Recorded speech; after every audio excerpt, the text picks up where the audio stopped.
dokokin jihar Kano. Za mu rika gabatar muku da shirye-shirye na musamman dangane da abin da ya shafi majalisar dokokin jihar Kano. Al'umma za ku san shin waye dan majalisa? Menene dalilin da yasa ake zaben dan majalisa? Kuma menene aikin dan majalisa ga al'umma?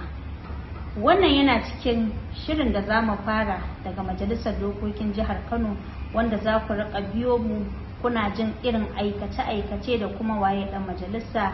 Ku dai ku kasance tare da ni Khadija Ishaq Muhammad, wanda za mu yi masana wa'inda suka san yau da gobe da kuma bangaren ilimi, wanda su ne za mu tuntuɓa, wa'inda kuma za su fayyace mana wa'innan tambayoyin da na yi. Da fatan za ku biyo mu a channel ɗinmu na Media Link domin ku tabbatar da cewa kun samu masaniya game da 'yan majalisu da kuma aikinsu da dalilin da yasa ake zaben su. Wassalamu alaikum.